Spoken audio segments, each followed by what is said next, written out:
안녕하세요. 오상환 목사입니다. 오늘 성경의 맥잡기 7번째 강의, 오늘 시가서 가운데 욥기 말씀 가지고 함께 나누는 시간 가지려고 합니다. 자, 우리 구약 목록을 보시면 우리가 지금까지 이제 장장 5개월 동안 같이 읽었었던 구약의 역사서를 이제 마치게 됩니다. 그리고 이제 전혀 새로운 장르, 새로운 형태의 책들을 읽게 되는데요. 바로 욥기를 시작으로 성경에서 시가서라고 분류되는 5권의 책들을 우리가 읽게 됩니다. 바로 욥기, 시편, 잠언, 전도서, 아가서이고요. 우리가 일독표에 따르면 금년에 시편을 우리가 매주 주일마다 3편 정도씩 이미 읽고 있지요. 이 시가서라고 불리는 책들은 이름에서도 알 수 있듯이 시, 즉 포이트리, 시의 형태를 갖고 있습니다. 여러분 그 욥기의 대부분도요. 지금 시의 형태로 기록되어 있습니다. 또 시편도 그렇고 아가서도 그렇고. 또한 이 시가서에 해당하는 책들을 다른 말로 지혜서라고 불리우기도 합니다. 특히 잠언과 전도서로 대표되는 이 지혜서, 하나님의 백성이 이 땅을 살아가는 지혜에 관한 책이지요. 오늘은 이 시가서 가운데서 욥기의 내용만 먼저 살펴보고자 합니다. 원체 양이 많기도 하고 어려운 내용이 있기 때문에, 그리고 한 2주 후 정도 다음 시간에 우리 시편, 잠언, 전도서, 아가서를 한번 묶어서 시가서 2번째 강의를 한번 나눠 보겠습니다. 자, 욥기. 욥기는요, 제가 개인적으로 생각할 때 성경의 66권 중에서, 그 성경책 중에서 요한계시록과 같이 함께 가장 난해하고 읽기가 어려운 책으로 저는 여겨집니다. 차라리 족보나 인구 조사하는 부분이 읽기가 훨씬 수월합니다. 이게 왜 어렵냐면 읽기는 어렵지 않을지 몰라도 이해하고 해석하는 게 쉽지 않습니다. 원체 욥기가 다루고 있는 주제도 정말 어려운 주제이기 때문이기도 하지요. 특히나 경건한 자가, 의인이 당하는 고난, 그리고 무엇이 참된 지혜인가, 하나님의 절대 주권, 어렵기도 합니다. 그리고 또 하나님께서는 왜 악을 허용하시는가, 또 이런 주제도 담고 있지요. 그런데 그와 함께 정말 또 어려운 것 중에 하나는 욥기의 모든 내용 전부를 이것을 하나님의 말씀으로 받아들이기가 좀 곤란하기 때문입니다. 이거 잘 이해하셔야 되는데요. 제 말씀이 욥기 내용 중에 그러면 하나님의 말씀이 아닌 성경에 합당하지 않은 내용이 있단 말인가? 라는 의미가 아니라 이후에도 자세히 설명하겠지만 지금 제가 읽는 부분이 누구의 말이고 어떤 부분이고 지금 누가 말하는 것인지를 딱 알고 읽지 않으면 굉장히 이것이 헷갈리고 이해가 어려울 수 있기 때문이지요. 네. 자, 우리 욥기를 조금 더 살펴보겠습니다. 욥기의 시대적인 배경은 우리가 성경의 순서로는 이제 이스라엘 백성들, 이스라엘이 멸망하고 포로 시대를 건너서 포로 시대 그 이후까지 역사가 흘러갔지만 그 이후에 이제 욥기가 등장하지만 에스더 다음에, 하지만 이 욥기의 시대적인 배경은 다시 창세기 쪽으로 거슬러 올라갑니다. 욥은요 족장 시대의 사람이라고 추정됩니다. 바로 아브라함, 이삭, 야곱 시대의 사람이라는 얘기죠. 이게 좀 더 구체적으로 말하면 야곱 시대라고 추정되기도 하는데, 왜냐하면 이 욥기에 등장하는 지명 그리고 이름들이 이 당시에 사용되었던 그 명칭들이었기 때문입니다. 그래서 욥기를 기록한 연대가 정확히 언제인지는 알 수 없지만 욥은요 이미 후기 이스라엘 백성들에게 너무나 잘 알려져 있는 사람이었습니다. 우리가 포로 시대의 선지자였던 에스겔서에 보면 이렇게 기록되어 있습니다. 비록 노아, 다니엘, 욥 이 세 사람이 거기에 있을지라도 그들은 자기의 공의로 자기의 생명만 건지리라. 나 주 여호와의 말이니라. 자, 이것은 그 하나님께서 에스겔에게 말씀을 주실 때 아무리 의로운 사람이라 할지라도 그들은 자기 생명 외에 구원할 수가 없다 이런 말씀인데, 당시 이스라엘 백성 유민들에게 의로운 사람 베스트 3로 꼽아주신 사람 3명 가운데 들어가는 사람이 바로 욥이었지요. 이 말씀으로 보아서 욥이라는 인물이 아브라함처럼 이스라엘 백성들에게도 그 믿음과 의로움으로 익히 알려져 있는 사람이었다라는 것을 우리가 알 수 있습니다. 자, 욥기의 구조. 제가 우리가 성경을 매 권마다 이제 구조를 좀 설명해 드리는데요. 이 구조를 딱 이렇게 표로 보면 좀 한눈에 이해하기가 어려울 수도 있지만 내용을 알기 전에 그런데요, 이 욥기는요 정말 이 책의 구조를 정말 잘 기억하고 읽어야 되는 책입니다. 제가 좀 거듭거듭 강조하는데요. 욥기는 크게 3파트로 나눠져 있습니다. 1부, 2부, 3부. 그런데요, 1부, 2부, 3부가 다 모두 논쟁입니다. 욥기는 논쟁과 변론으로 이루어져 있는 책이라고 보셔도 됩니다. 1부에서는 앞에 1장과 2장, 하나님과 사탄 사이의 논쟁입니다. 그러니까 논쟁하는 주인공, 논쟁하는 사람만 다르지 계속 이제 논쟁이에요. 1부는 하나님과 사탄이 논쟁을 하고 논쟁의 주제는 무엇이냐면 욥의 믿음이 진짜인가 가짜인가. 그리고 1부의 사건의 결과로 나타나는 욥의 고난, 그래서 2부에서는요. 3장에서 37장까지 굉장히 긴 내용인데 욥과 친구들과의 논쟁이 이 긴 내용의 긴 부분의 내용들입니다. 욥과 새 친구들과의 대화, 그리고 또 후에 나오는 또 다른 친구 엘리후와의 이제 논쟁과 변론의 내용입니다. 이 논쟁의 주제는 욥의 고난입니다. 왜 지금 욥이 고난을 겪고 있는가? 그러니까 욥기의 대부분의 내용을 차지하고 있는 부분이 그 부분이에요. 욥은 지금 왜 고난을 겪고 있는가? 거기서 더 나아가서 의로운 자가 고난을 겪을 수 있는가? 라는 무거운 화두와 주제를 던집니다. 그리고 이제 이 2부는 또 앞뒤로 좀 나눌 수가 있는데 첫 번째 파트 3장에서 31장까지는 욥과 3명의 친구들과의 논쟁이 먼저 기록되어 있고요. 그 다음에 또 다른 욥과 또 다른 친구 엘리후와의 변론으로 되어 있습니다. 그런데 재미있는 것이 이 2부의 이 욥과 친구들과의 논쟁의 얘기들이 전부 시로 기록되어 있습니다. 그러니까 1부와 3부는 시가 아닌데 2부는 전부 시로 기록되어 있습니다. 그래서 이것이 욥기가 시가서로 분류되는 이유 중에 하나이죠. 그리고 마지막으로 3부, 욥과 하나님과의 변론입니다. 이건 사실 변론이나 논쟁이 아니고요. 욥이 일방적으로 하나님한테 말씀으로 두드러 맞는 얘기입니다. 그 논쟁의 주제는 네가 정말 의로우냐? 라고 하나님께서 욥에게 물으시는 것이지요. 자, 지금 1부와 3부는요. 읽기가 좀 쉽습니다. 그러니까 1부와 3부는 스토리이고 읽고 묵상하고 은혜 받기가 해석하기가 수월합니다. 특히 3부는 욥기의 결론격으로 우리에게 정말 중요한 진리와 메시지 그리고 지혜를 주시는데요. 그런데 이 욥기의 대부분을 차지하는 이 2부 중간 파트가 좀 문제예요. 2부의 내용이 욥의 주장, 새 친구들의 주장, 그들의 논쟁의 내용인데 이게 왜 그러냐면 나중에 결론적인 3부격에 가면 하나님께서 이 욥의 말도 새 친구들의 말도 전부 옳지 않다라고 말씀하시거든요. 그러니까 지금 2부를 읽을 때 우리는 하나님께서 옳지 않다고 하신 말을 읽어야 돼요. 그러니까 이게 어렵습니다. 그러니까 2부의 모든 말씀들을 우리가 아멘으로 화답하면 사실 곤란한 겁니다. 왜냐하면 하나님께서 이거 다 틀렸다고 하신 거기 때문에. 그렇다고 2부의 내용을 뺄 수도 없습니다. 왜냐하면 2부를 거쳐야지만 결론의 3부의 결론의 말씀이 확실하게 드러나기 때문이죠. 여러분 쉽지 않겠죠. 욥기가 정말 쉽지 않은 책입니다. 자, 이제 파트별로 조금 더 자세히 살펴보겠습니다. 자, 1부. 첫 번째는요. 하나님과 사탄 사이의 논쟁입니다. 논쟁의 주제는 욥의 믿음이 진짜인가 가짜인가.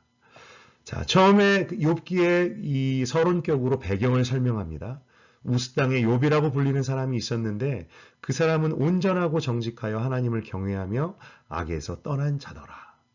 당시에 하나님께서도 인정하셨고 의롭고 경건하기로 소문이 자자한 자였습니다.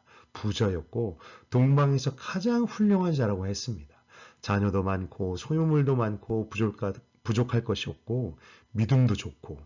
그런데 이런 사람들은 고난 없이 복받고 잘 살아야 되는 건 아닌가? 그리고 그들의 의로움과 믿음 때문에 하나님께서 복으로 주신 것이 아닌가? 그리고 이들의 삶이 계속 평탄해야 되는 것이 아닌가? 그것이 우리의 생각이고 우리의 바람이지만 우리의 인생도 실제로 그렇지 않고 성경도 그렇지 않다라고 말씀하시는 것이지요. 이제 우리는 1부로부터 시작해서 욥기의 주제라고 할 수 있는 의인이 받는 고난, 경건한 자가 받는 고난에 대한 심각한 문제와 그 사건들이 이제 시작됩니다. 경건한 자가 받는 고난. 하루는요, 사단이 하나님의 궁정에 들어와서 하나님 앞에 섭니다. 6절에 있는 하나님의 아들들은 천사들을 의미하고요. 천사들이 하나님 앞에 있고 하나님의 지금 궁정이지요. 보좌 앞에. 사단이 그 앞에 섰어요. 이 부분도 우리의 지식으로는 참 잘 이해되지 않는 대목입니다. 사탄이 어떻게 하나님 앞에 설 수 있지? 하나님께서 그걸 허용하시는가?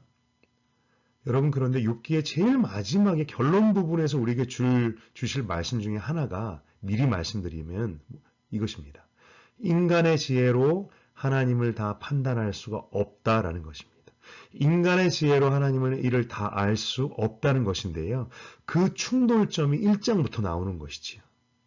그런데요, 우리가 믿는 사람들이 아무리 하나님과 세상, 하나님을 믿는 영적인 일들을 교리로 정리를 하고 연구를 해서 결론을 낸다고 하더라도 그것을 완벽하게 정리해서 아는 것이 불가능하다는 것이요. 여러분, 우리가 다 알지 못하는 것이 우리의 믿음의 영역 안에 수두룩합니다. 나중에 천국 가서 여쭤볼 일이 정말 많다는 것이지요.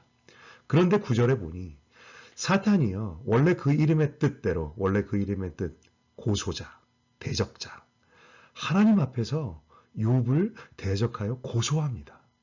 사실은요, 하나님께서 먼저 이야기를 꺼내셨어요. 네가 내 종 욥을 보았느냐? 그와 같이 온전하게 나를 따르는 자를 네가 보았느냐? 하고 하나님이 욥을 마치 자랑하십니다. 그리고 사단은 그때 욥의 믿음을 고소합니다. 사탄이 여호와께 대답하여 이르되 욥이 어찌 까닭 없이 하나님을 경외하겠습니까? 하나님께서 욥을 잘되게 해주셨기 때문에 그가 하나님을 섬기는 것이 아니겠습니까? 라고 고소를 하는 거죠. 여러분, 사실 이 사단의 논리, 이 고소의 논리는요, 많은 사람들, 그리스도인이든 비그리스도인이든 많은 사람들이 갖고 있는 논리 혹은 선입견, 세계관이라고도 할 수 있습니다. 이런 것이죠. 내가 이렇게 의롭게 사는 데에 하나님께서 나에게 복 주시는 것은 당연하다. 내가 이렇게 하나님을 이렇게 잘 섬기는데 하나님이 나에게 복 주시는 것은 당연하다. 혹은 하나님께서 나에게 복을 주실 것이기 때문에 나는 하나님을 섬긴다. 많은 사람들 안에 있는 생각이지요. 그리고 이 사단의 논리는요, 이후에 등장하는 새 친구들의 논리와도 사실 일맥상통합니다. 근데 그때 하나님께서는 사단에게 욥을 시험할 것을 허락하세요. 오 주님, 하고 탄식하게 되는 그런 장면이죠. 어떤 목사님은요, 이 욥기를요, 하나님과 사단이 믿음의 사람 욥을 두고 벌인 내기라고도 표현한 적이 있습니다. 근데 이 욥기 전체를 읽어보면 이 내기는요, 사실 내기를 넘어서 믿음의 사람 욥을 더 깊은 하나님을 아는 지식의 단계까지 이끄시기 위한 것이었던 것을 우리가 알 수 있습니다. 그리고 고난이라는 것은 이를 위한 피할 수 없는 장치였던 것이죠. 피할 수 없는 단계. 왜냐하면 사람의 믿음이 언제 드러날까요? 사람의 믿음이 언제 그게 진짜인가 가짜인지인가 참인지 반쪽짜리인가 겉모양뿐인가 아니면 알맹이가 가득 차 있는 것인지가 언제 드러나냐 하면 그것은 예외 없이 고난당할 때이기 때문입니다. 고난의 상황에서만 믿음이 드러나기 때문에 욥의 경우도 예외가 아니었습니다. 자, 사단에게 하나님께서 고난을 허락하시자 이제 갑자기 불어닥친 재난으로 인해서 재산이 모두 날아가고 자녀들이 모두 죽음을 당합니다. 그런데 욥은 그럼에도 불구하고 하나님을 인정하고 입술로 범죄하지 않습니다. 마치 사단과 하나님과의 내기 가운데서 하나님이 1승을 거두신 것이지요. 사단이 두 번째로 하나님 앞에 고소를 하고 시험을 합니다. 그래서 질병, 종기, 피부병으로 욥의 몸을 칩니다. 그때 온몸을 긁고 괴로워하는 욥을 향해서 그 아내가 말을 하죠. 하나님을 저주하고 죽어라. 여기에서 잘 보면요. 이 아내의 논리도 사단의 논리와 같습니다. 이 아내가 땅에서의 사단 역할을 하는 것이지요. 하나님이 복을 주시니 하나님을 잘 섬긴다. 그리고 하나님을 잘 섬기는 자는 고난당하지 않는다. 이런 논리. 그래서 아내도 당신이 지금 이렇게 고난을 받으니 하나님을 어떻게 그럼에도 섬기겠느냐. 하나님을 저주하고 죽으라 라는 말을 바로 사단의 말을 합니다. 그럼에도 욥은 신앙의 고백을 합니다. 하나님께서 두 번째 이승을 거두신 그런 장면인 거죠. 그런데요. 정작 욥의 내면에서는 욥의 마음속에서는요. 또 다른 전쟁이 일어나고 있었습니다. 잘못하면 앞선 이승을 모두 날려버릴 수도 있는 그런 내면의 씨름과 갈등이 일어나고 있었습니다. 이제 2부가 시작됩니다. 욥에게 새 친구들이 찾아오지요. 그리고 논쟁을 시작하게 되는데요. 그 논쟁의 주제는 욥이 왜 고난을 겪고 있는가, 그리고 더 나아가서 의로운 자가 고난을 당할 수 있는가라는 것입니다. 엘리바스와 빌닷과 소발이라고 하는 욥의 새 친구들이 찾아옵니다. 믿음 좋고 욥을 꽤나 아꼈던 것 같습니다. 처음에 욥을 보고서는 그의 고난과 그가 당한 상황으로 인해서 마음 아파하며 애통해합니다. 그리고 7일 동안 그 옆을 지키면서 아무 말도 못합니다. 네, 여러분 여기까지는 참 좋았는데요. 욥이 3장에서 자신의 내면의 씨름과 싸움 속에서 자신의 출생을 저주하며 한탄하기 시작하자 그 말을 더 들어주지 못하고 충고라는 것을 하기 시작합니다. 그러자 대만 사람 엘리바스가 이렇게 대답했습니다. 누군가 자네에게 충고 한마디 하려고 한다만 자네는 귀찮아하겠지? 그렇지만 이제 더 이상 참을 수가 없네. 여러분 참고로 지금 이 번역은 쉬운 성경인데요. 욥기는 정말 쉬운 성경으로 읽으시면 이해가 훨씬 더 쉽고 좋습니다. 자, 이 4장에서 엘리바스의 충고로 시작되는 욥과 새 친구들과의 논쟁은 저 뒤에 31장까지 계속되는 것이지요. 그리고 욥과 새 친구들은 모두가 자신의 믿음의 지식을 가지고 각자의 생각을 주장하고 상대방을 논박합니다. 즉, 이 부분이 제가 앞서 말한 하나님의 말씀으로 받아들이기 어려운 곤란한 대목인 것이지요. 이 세 친구들의 논리는 다음과 같습니다. 하나님은 의인들이 부당하게 고통당하는 것을 결코 허용하지 않으시는 분이시다. 그러므로 욥, 네가 당하는 고난은 너의 죄로 인한 것이다. 그러므로 너는 회개하고 돌이켜야 한다. 여러분, 이들의 논리가 어떻게 느껴지세요? 굉장히 맞는 말이지요. 맞는 말입니다. 맞는 말 같고 맞는 말입니다. 그런데 나중에 하나님께서는요, 이 세 친구들의 말이 틀렸다라고 하십니다. 왜 틀렸냐 하면 한 가지, 욥이 당하는 고난은 그의 죄 때문이 아니었어요. 그 뜻과 의미를 다 알 수 없었지만 하나님께서 하나님의 의도와 뜻을 가지고 욥에게 허락하신, 사단이 주었지만 하나님께서 허락하신 고난이었습니다. 이 세 친구들이 범한 잘못은 이것이었습니다. 자신들의 지혜로, 자신들의 믿음의 지식으로 세상에서 하나님께서 하시는 일과 방법들을 모두 이해하고 설명할 수 있다라고 생각했던 것이죠. 다시 한번 말씀드립니다. 자신들의 믿음의 지식으로 하나님이 하시는 일과 방법들을 모두 이해하고 설명할 수 있다라고 생각했습니다. 여러분, 이게 우리들한테도 있는 생각입니다. 우리도 이런 잘못을 범합니다. 이해할 수 있어야지만 믿는다는 것이죠. 내가 납득할 수 있어야지만 믿는다는 것이죠. 그리고 또 하나, 이들의 논리는 애당초 사단의 논리와 같은 맥락이었습니다.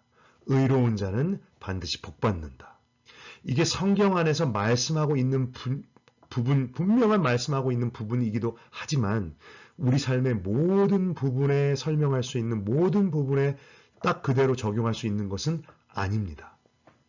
이것은요, 사단이 그 일부를 가지고 그 믿음의 지식들을 가지고 말씀들을 가지고 그 논리를 가지고 삶에 잘못 적용한 것이지요.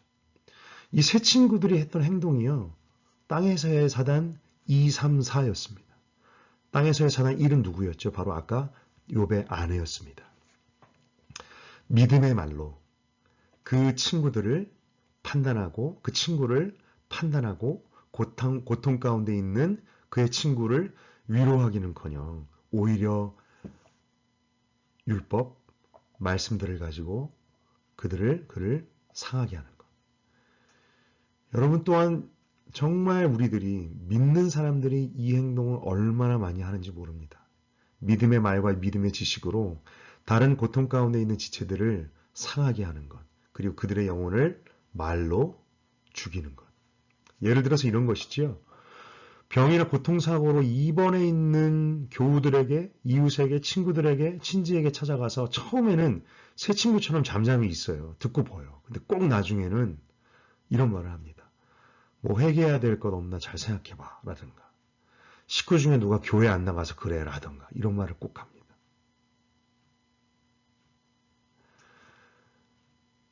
정말요, 이 욥기는요, 우리들에게 정말 우리들이 해야 되지 말아야 할 것을 한 가지 정말 중요한 것을 가르쳐주고 있는 것 같아요. 예. 믿음의 말로 위장해서 포장해서 판단하며 그들을 상처 주는 일. 이 2부에서 새 친구들의 말을 잘 읽어보면요, 이들의 말이 정말 맞는 말입니다. 맞게 들리는 말이 아니라야 정말 아멘으로 화답할 말만 합니다. 내용이 틀린 말이 아니었어요. 그럼에도 하나님께서는 그들이 틀렸다고 하셨습니다. 왜냐하면 그들이 의롭지 못하다고 하신 거냐? 왜냐하면 내용이 문제가 아니었고요. 맞는 말이라도 그것을 전한 동기와 상황과 방법이 틀렸기 때문이었습니다. 이 세 친구들이 그랬습니다. 내가 옳다고 여기는 것이요, 내가 맞다고 믿는 것이 다른 사람을 상하게 할 수 있다는 것을 우리는 정말 조심하고 우리 입술의 말에 얼마나 파워가 있는지, 온 모든 것을 불사르는 그 힘이 있는 그 입술의 말을 정말 우리가 조심해야 될 것입니다. 자, 그렇다면 욥의 말은 어떤가? 욥의 논리. 새 친구들의 말이 옳지 않았다면 욥의 말은 그렇다면 옳았는가? 그런데 하나님께서는요, 욥도 틀렸다고, 욥도 의롭지 못하다고 말씀합니다. 욥의 논리는 이것입니다. 1번, 나는 고난당할 만한 죄를 짓지 않았다. 이거 사실 맞는 말이었어요. 그의 그의 죄가 고난의 원인이 아니었습니다. 2번, 나의 고난을 하나님께서 주신 것이다. 이것도 욥이 정확하게 보고 있는 것이었습니다. 자신의 고난이 하나님으로부터 왔다라는 것. 그런데 3번, 그러므로 모든 책임은 하나님께 있다. 이것이 욥의 문제였습니다. 1번과 2번이 잘 맞았거든요. 그런데 그랬기에 그의 내면에 엄청난 크기에 하나님을 향한 원망과 분노, 책임을 돌리는, 그리고 그것을요, 말로, 직접적으로는 아니어도요, 말로 표현합니다. 그리고 끝까지 자신에게는 잘못이 없다라고 주장하며 하나님이 너무하다, 하나님이 잘못이다, 하나님은 독재자다라는 생각을 말로 표현하게 됩니다. 여러분 이렇게 보시면 욥의 생각과 욥의 논리도 너무나 우리의 생각과 비슷하지 않은가요? 그러므로 모든 책임은 하나님께 있다. 우리가 이해할 수 없는 상황을 만날 때, 이해할 수 없는 상황에서 정말 나는 그 책임을 질 만한 일이 나에게는 없다라고 여겨질 때, 욥의 모습, 세 친구들의 모습, 이것이 모두 우리의 모습인 것 같습니다. 욥의 문제는 자신의 의로움을 지나치게 의지했던 것이지요. 9장 2절 말씀해 보시면요. 욥이 이런 말을 합니다. 나도 자네 말이 옳다는 것을 알지만 하나님 앞에서 죄 없다고 할 사람이 어디 있을까? 그러니까 자기가 입술로는요. 어떤 사람도 어떤 인생도 하나님 앞에서는 죄인이다라고 말을 합니다. 그런데 이후에 욥의 말을 들어보면 자기가 입술로는 모든 사람이 죄인이라고 말하지만 근데 자기는 죄인이라는 것을 인정하고 있지 않은 것을 볼 수가 있습니다. 되게 희한하죠. 근데 이런 것 같아요. 우리 십자가 앞에서 어떤 고난주간에 성금요일 때 혹은 세례나 입교 문답 때 모든 인간이 죄인이라는 것은 자신도 죄인이라는 것을 입술로는 고백을 합니다. 인정을 합니다. 근데 정작 그 마음속에 우리의 마음속에 내가 죄인이라는 것이 크게 와닿지 않을 때가 많습니다. 예. 이 욥의 마음속에 욥의 모습 속에 우리의 모습이 있는 것이죠. 이런 욥의 내면과 욥의 논리도 3부에서 하나님의 말씀, 하나님의 변론 앞에서 완전히 무너지게 됩니다. 그렇다면 우리는 이 읽기 어려운 2부, 욥과 세 친구들과의 대화를 어떻게 읽어야 될 것인가? 어떻게 이 하나님의 말씀이 아닌 사람의 말을 읽으며 우리가 그 안에서 어떠한 메시지를 받아야 되는가? 욥의 중간 파트는요. 읽고 묵상하기가 정말 어렵습니다. 근데 대신에 그렇다고 해서 막 저는 예전에 좀 그런 적이 있어요. 이게 지금 하나님의 말씀이 아니야. 틀린 사람의 말이야. 그러니까 막 마음을 빼앗기지 않으려고 막 스킵하면서 막 빨리 읽으려고 하는 거죠. 근데 그것도 하나님 그 주신 말씀을 대하는 법은 아닌 것 같습니다. 오히려 이 부분이 사람의 말이라는 것을 염두에 두면서 다음 한 질문들을 한번 염두에 두고 읽었으면 좋겠습니다. 1번, 사람이 자기 인생과 상황을 얼마나 제한된 시각으로, 얼마나 주관적인 시각으로 바라보고 있는가. 욥 이야기죠. 두 번째, 사람은 다른 사람의 남의 인생과 그 속의 사건들을 얼마나 이기적이고 주관적으로 자기 마음대로 바라보는가. 세 친구들의 이야기지요. 그 속에 우리들이 모습이 있다는 것입니다. 그리고 사람은 하나님의 말씀과 진리를 어떻게 그럴듯하게 상황에 맞추어 사용하는가. 4번, 이런 사람들의 말에 대해서 나중에 하나님께서 최후에 뭐라고 말씀하실까를 기대하시면서 읽으시면 훨씬 더 성경이 전하는 바른 메시지를 우리가 붙들을 수 있을 것 같습니다. 여러분 그런데요. 3장에서 31장의 그 욥과 세 친구들과의 대화 가운데 조금 예외적인 장이 있습니다. 그것이 28장입니다. 28장 반드시 기억해 주시기 바랍니다. 이 28장은요. 어떤 많은 성경학자들은요. 이것이 욥의 말 안에 껴있거든요. 욥의 말 사이에.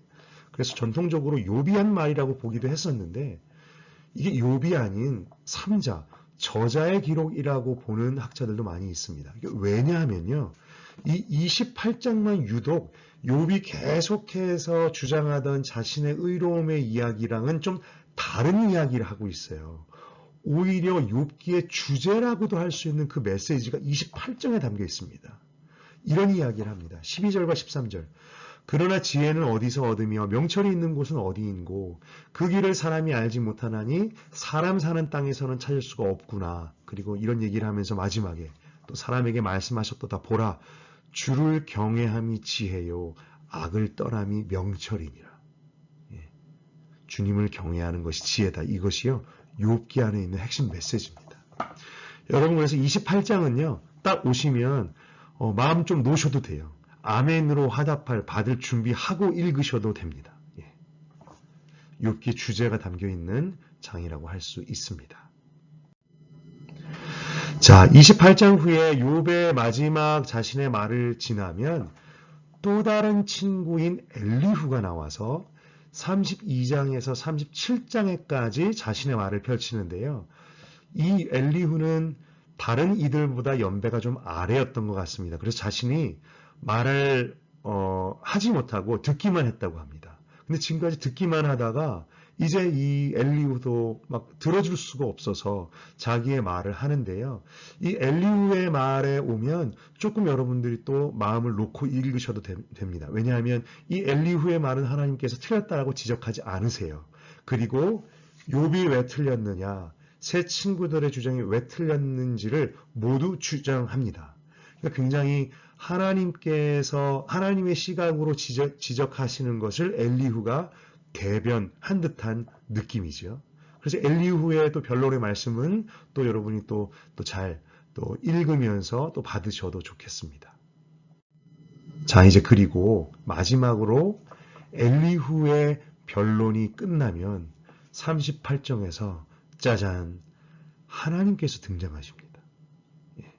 3장 이후로 잠잠히 수많은 말들, 사람의 말과 대화를 참으면서 들으셨던 하나님께서 등장하세요. 그리고 바로 이전까지 엘리후가 사람의 말로 하나님을 변론한 것이었다면 상당히 옳은 말 옳은 접근이었거든요. 엘리후의 말이. 근데 이제는 하나님께서 하나님 당신의 자신의 말과 방법으로 직접 말씀하시는데요. 그 말씀하시는 접근 방법, 변론의 방법이 이전과 전혀 다릅니다. 세 가지를 물어보세요. 첫 번째, 네가 무엇을 아느냐 말씀하십니다. 나타나시자마자 하나님께서 욥에게 말씀하세요. 폭풍 가운데서 나타나셔서 무지한 말로 생각을 어둡게 하는 자가 누구냐? 너는 내가 묻는 것을 한번 대답해 봐라 라고 말씀하시면서 네가 무엇을 아느냐? 네가 내가 땅에 기초를 놓고 바다와 하늘을 만들고 온 세상을 지을 때 너희가 어디 있었느냐라고 물으십니다. 그러니까 네가 세상에 대해서, 인생에 대해서, 나에 대해서 뭘 아느냐라고 물으세요. 그러니까 이 얘기죠. 알지도 못하면서 떠들어댔던 자가 누구냐 이런 겁니다. 야, 이 질문을 정말 하나님께 들으면 어떤 인생, 어떤 피조물이 그 앞에서 대답을 할 수 있을까요? 또 물어보세요. 또 변론하세요. 너에게 무슨 능력이 있느냐? 네가 바로 내가 이 땅에 지은 피조물 하나라도 너희는 다스릴 능력이 있느냐라고 하면서 리워야단이라는 악어라고도 번역되어 있는 그 바다에 정말 사는 그 괴물. 네가 그 리워야단을 끌어낼 수가 있겠느냐? 뭐 노끈으로 뭐 잡을 수나 있겠느냐? 네가 뭘 할 수 있겠느냐라고 정말 아주 적나라하게 아주 치십니다. 그리고 네가 정말 과연 의로우냐? 네가 정말 너의 말대로 정말 의로우냐? 이런 이제 변론을 하십니다. 하나님께서는요, 이 세 가지 질문을 막 욥에게 정말 무서울 만큼 퍼부으시면서 어떤 말씀과 어떤 결론을 욥에게 그리고 우리에게 주시는 걸까요? 이런 것입니다. 인간의 죄는 하나님 앞에서 내 앞에서 작고 하찮은 것에 불과하다. 아까 막 말씀하시죠. 무지한 말로 이치를 흐리는 게 누구냐? 너희가 무엇을 아느냐? 인간의 지혜는 하나님 앞에서 작고 하찮은 것에 불과하다. 그리고 두 번째, 진정한 지혜는 하나님을 인정하고 경외하는 것이다. 그래서 이해할 수 없을 때, 납득할 수 없을 때도 하나님을 경외하는 것, 인정하는 것이 바로 믿음이다라고 말씀하시는 겁니다. 여러분, 이건 사실 같은 시가서와 지혜서, 그 잠언과 전도서의 맥락에서도 계속해서 이어지는 공통적인 주제의 말씀이지요. 여러분, 좀 어려운 말인데요. 피조적인 지혜라는 말이 있습니다. 피조적인 지혜. 지혜인데 피조물로서 인정해야 되는 지혜라는 것이에요. 어떤 얘기냐 하면 창조자 하나님을 피조물로서 내가 인정하는 것. 이거는 말을 바꿀 수 있습니다. 창조자 하나님을 내가 경외하는 것. 여러분, 경외하는 것은요, 그 창조자 하나님, 그 크신 하나님 앞에서 피조물에 불과한 나를 인정해야지만 가능한 것입니다. 나의 작음을 인정하지 않고 나의 하찮음을 인정하지 않고는 하나님을 경외할 수가 없다는 것이에요. 그렇죠? 그러니까 이것이 정말 인간에게 요구되는 지혜이고요. 바로 믿음인 것이죠. 나의 작음을 알고 그분의 크심을 아는 것. 여러분이 욥기의 주제를요. 의인이 당한 고난, 경건한 자가 당하는 고난이라고 볼 수 있고 거기서 출발합니다. 여러분 그런데요. 이 의인이 당하는 고난은요. 더 중요한 주제를 향한 발판과 같은 것입니다. 욥기가 전하는 주제는 바로 이 피조적인 지혜예요. 피조물로서 하나님을 인정하고 경외하는 지혜인 거죠.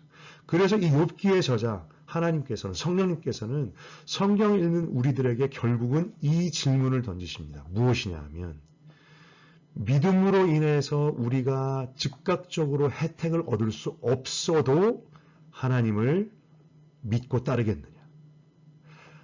나의 믿음 가운데 납득하고 이해할 수 없는 때에도 하나님을 인정하고 믿을 수 있겠는가? 그 질문을 하는 것이죠. 여러분은 어떠실 것 같습니다? 어떠실 것 같으세요? 이해할 수 없을 때에도 하나님을 경외할 수, 인정할 수 있겠는가? 그리고 욥기는 우리에게 구원과 의로움에 대한 굉장히 중요한 진리를 하나 또 한 가지 제시합니다. 그것은 사람은 스스로 의로울 수 없다는 것이지요. 사람의 의로움이 얼마나 부질없는 것인가. 사람의 의로움이 하나님 앞에서 얼마나 작고 하찮은 것이며 또한 얼마나 위험하기까지 한가 하는 것입니다. 욥은요. 하나님을 대면하기까지 계속해서 주장하고 고집부렸어요. 무엇이었냐면 나의 의였습니다. 자기의 의로움이었습니다. 이것은 일면은 맞는 말이었지요. 하나님도 인정하실 정도로 욥의 행실이 의로웠으니까.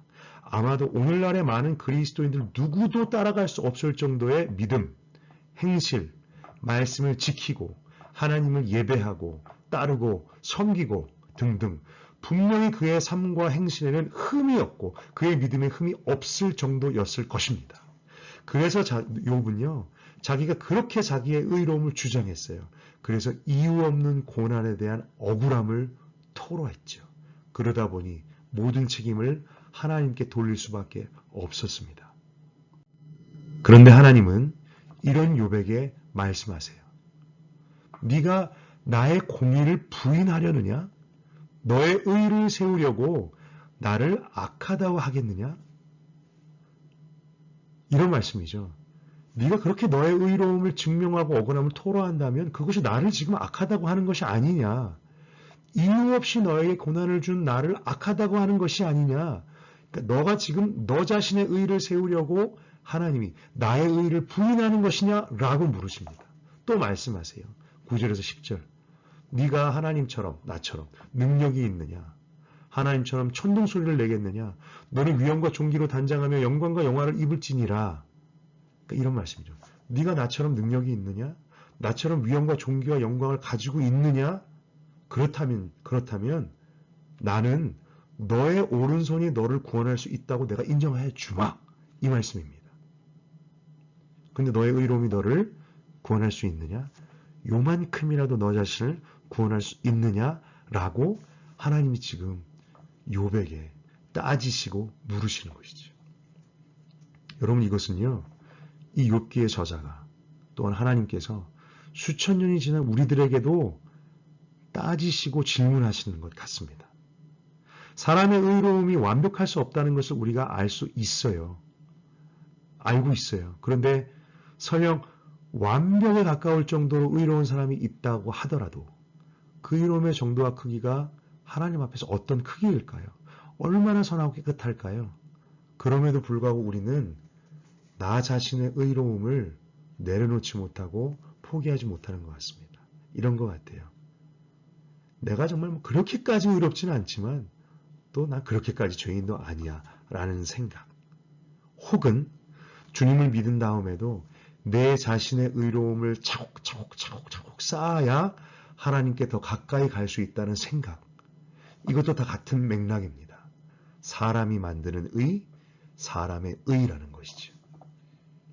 그런데 설령 완벽에 가까울 정도로 의로운 사람이 있다 하더라도 그 의로움의 정도와 크기는 하나님 앞에서는 정말 요만한, 하찮은 벌레와 같은 것이라는 거죠.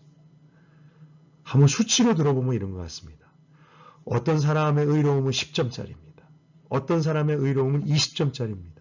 어떤 사람의 의로움은 30점 차이. 근데 서로 도토리 키재기를 합니다. 그런데 노아나 욥 같은 의로운, 당대 의로운 사람이 있어요. 이 사람들의 의로움은 100점에 가까운 99점이었다고 하지요. 그런데 그 의로움이 과연 자기 자신을 구원할 수 있을까? 안 된다는 것입니다. 안 된다는 것입니다. 왜냐하면 의로움으로 자기 자신을 구원할 수 있는 점수는요, 하나님의 의로움의 크기 정도는 되어야 된다는 것입니다. 의로움으로 사람을 구원할 수 있는 그 의로움의 크기는요, 하나님의 크기는, 의로움의 크기는 되어야 되는데, 그 하나님의 의로우심의 크기의 점수는 100만, 1000만, 빌리언이 넘는 점수이기 때문에 이거는 말도 안 된다는 것입니다. 사람의 의와 하나님의 의는. 제가 언젠가 말씀을 묵상하고 제 자신의 의롭지 못함에 대해서, 그러면서도 나의 의로움을 쌓고 자랑하려고 애쓰는 저 자신을 발견하고 정말 씁쓸한 나머지 노트에 이런 말을 적은 적이 있습니다. 사람의 의라는 말은 정말 코미디다. 사람의 의라는 말처럼 말도 안 되고 웃기는 말이 없다. 그럼에도 사람들은 한다. 그럼에도 나는 한다. 그럼에도 나는 나의 의를 끝까지 하나님 앞에서 내세운다. 여러분들 욥의 경우를 보면 알 수 있습니다. 자신의 의를 내세우며 고집부리는 것은 하나님을 아는 것을 방해합니다. 십자가 복음을 깨닫는 것에 장애물이 됩니다. 우리는 예수 그리스도의 십자가가 아니면, 그 십자가의 대속과 공로가 아니면 결코 의롭다고 여김을 받을 수가 없는 사람들입니다. 여러분, 아직도 이것이 와닿지 않는다면 제가 이렇게 한번 여쭤볼게요. 여러분, 욥보다 경건하고 의로우실 자신 있으세요? 여러분 없으시죠? 근데 하나님은요, 그렇게 의롭고 경건했던 욥조차 의롭지 못하고 하셨습니다. 의롭다 여김을 하나님 앞에서 받지 못했습니다. 오직 예수 그리스도의 십자가 외에는 우리가 의롭다 여김을 받을 방법이 없습니다. 자, 이제 거의 이제 마지막으로 향해 갑니다. 욥이 이 무시무시한 하나님의 이 변론 앞에서, 말씀 앞에서 하나님을 대면한 후에 두 가지의 반응을 보입니다. 그것은 바로 겸손과 회개입니다. 자신이 바로 무지한 말로 이치를 흐리게 했던 자임을 고백합니다. 그리고 자신이 자기 의로 가득 차서 하나님 앞에서 교만으로 범죄했던 것을 고백합니다. 하나님 앞에서 자기의 고집, 자신의 지혜, 자신의 말 모든 것이 틀렸고 하찮고 아무것도 아니었음을 고백합니다. 그리고 지금까지 자기가 알고 있던 하나님에 대한 지식이 아무것도 아니었음을 인정하고 고백합니다. 5절, 내가 주께 대하여 귀로 듣기만 하였사오나 이제는 눈으로 주를 배움나이다. 욥은요, 하나님께서 원하셨던, 그에게 원하셨던 고백을 바로 하는 거죠. 하나님, 제가 바로 하나님을 경외하지 않았던 사람입니다. 제가 의로운 척 했지만 오직 선하시고 의로우신 분은 하나님 한 분뿐이신데 그 앞에서 교만을 떨었습니다. 저는 저 자신을 구원할 능력이 요만큼도 없습니다. 그러나 주님께서 저를 이렇게 만나 주시니 이전까지 하나님을 귀로 듣기만 하여서 알았지만 이제는 제가 제 눈으로 하나님을 뵙습니다. 이전까지는 귀로 듣기만 하였사오나. 욥의 이 고백은요, 정말 저와 여러분에게 너무나도 필요한 고백이라고 믿습니다. 필요한 과정이라고 생각합니다. 많은 사람들이 하나님을 믿지만 나의 하나님, 내가 만난 하나님, 내가 경험한 하나님으로서가 아니라 귀로 들어서 아는 하나님, 설교 말씀을 통해서 듣기만 했던 그렇게 아는 하나님, 남의 하나님, 내 아내의 하나님, 내 부모의 하나님, 목사님의 하나님. 그런데 욥에게 하나님께서 고난을 통해서 만나주신 것처럼 우리도 바로 이 과정, 이 만남의 과정이 필요한 것이지요. 귀로 들어 아는 하나님을 내가 대면하여 보고 경험하여 아는 하나님으로 믿게 되는 것. 어떻게 보면 하나님은요, 욥의 입술을 통해서 이 고백을 받으시려고, 이끌어내시려고 주님께서 사랑하시는 그 사람, 너무나 사랑하시는 사람에게 이 아픈 고난과 고통을 주셨던 것 같습니다. 3부의 이 욥기의 결론 부분을 읽으면서 우리는 우리 자신에게 주시는 메시지를 발견하게 됩니다. 하나님께서 욥에게 그리고 우리에게도 정말 주기를 원하시는 메시지, 그것이 무엇일까? 바로 아까 드렸던 질문과 같은 것이지요. 나는 믿음으로 인한 즉각적인 혜택이 없어도 하나님을 섬기고 따르겠는가? 나는 내가 이해하고 납득하기 어려운 상황을 만나도 여전히 하나님을 믿고 신뢰할 수가 있는가? 나는 조금이라도 나의 의로움으로 하나님 앞에 설 수 있다고 생각하지는 않는가? 그리고 또 한 가지, 나는 내 주위의 믿음의 지체들에게 어떤 말로 다가가는가? 욥기는 다른 지혜서, 시가서, 잠언, 전도서와 마찬가지로 하나님을 경외하는 것이 바로 지혜다라고 우리에게 말씀을 전합니다. 여러분 보시고 마지막으로 한 가지 드는 생각이 있어요. 여러분 말씀을 읽다 보면 누군가 등장인물 한 명을 잊어버린 것 같은 생각이 들지 않으십니까? 바로 처음에 1장부터 나타나가지고 막 휘젓고 다니고 욥을 고소하고 농간을 부리고 이 모든 일을 착당하고 주관했던 것 같은 그 사단이요. 언제부턴가 안 나오고 안 보여요. 예. 사실 사단은요. 결국 보시면 하나님께서 사용하신 도구였을 뿐입니다. 예. 고난의 일에 사용하셨던 도구였습니다. 이것이 어렵지만 사실 우리한테 납득하기 어려울 수 있지만 굉장히 우리에게 소망을 주는 메시지입니다. 사실 이 모든 것은요. 하나님이 주관하셨고 다스리셨고 사단은 도구였을 뿐이었습니다. 처음에 그렇게 활개를 치고 다니는 것처럼 보였지만 종국에는 아무것도 못하고 모습조차 드러내지 않아요. 사단은 그렇습니다. 우리의 인생 중에도 우리의 그 대적들이 그렇게 활개를 치는 듯이 보여도 결국에는 하나님이 하시고요. 하나님이 선한 결과로 이끌어내십니다. 여러분 보시면 아까 말씀드린 욥을 두고 벌인 사탄과 하나님의 내기라고 볼 수 있고 그렇게 시작을 하는데요. 제 생각에는요. 그 종국까지 쫙 읽어보고 나면 이거 같아요. 욥기는요. 욥을 만나주시기 위해서 욥의 믿음과 성장을 위해 사탄까지도 사용하셨던 하나님의 드라마였다는 생각이 듭니다. 욥을 만나주시기 위해 사탄까지도 사용하셨던 하나님의 드라마. 그리고요. 하나님께서는 저와 여러분의 삶 가운데도 이 동일한 드라마를 쓰기를 원하시고 쓰고 계신다라고 믿습니다. 그렇기 때문에 더더욱 하나님을 인정하고 고난 가운데 하나님을 더욱더 신뢰할 수 있는 것, 그것이 하나님을 경외하는 것이고 지혜이고 믿음이다라고 말씀하시는 것이지요. 자, 여러분 수고 많이 하셨습니다. 욥기 그 한 책만 가지고 거의 50분 말씀을 나눴는데요. 이제 욥기를 마치고 2주 후쯤에 시편, 잠언, 전도서, 아가서 이 두 번째 시가서의 내용으로 뵙겠습니다. 제가 잠시 한번 기도하겠습니다. 하나님 아버지, 하나님의 말씀을 우리 성도들과 함께 나눌 수 있는 것이 너무나 큰 특권이고 기쁨임을 고백합니다. 하나님, 그런데 정말 주님 앞에 제가 고백해야 될 것은 이렇게 강의를 한다고 해서 제가 주님의 말씀과 주님을 다 안다라고 말할 수가 없습니다. 하나님, 말씀을 깨달으며 말씀 속에 성장할 때마다 나는 주님을 정말 이해할 수 없구나.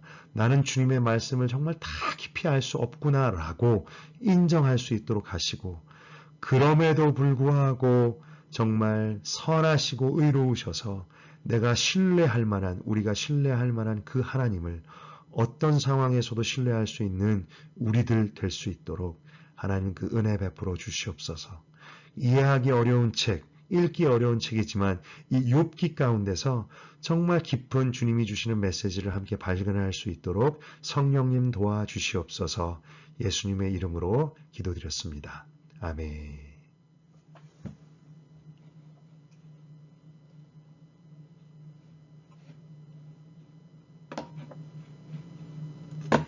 이게 왜 안 꺼질까요?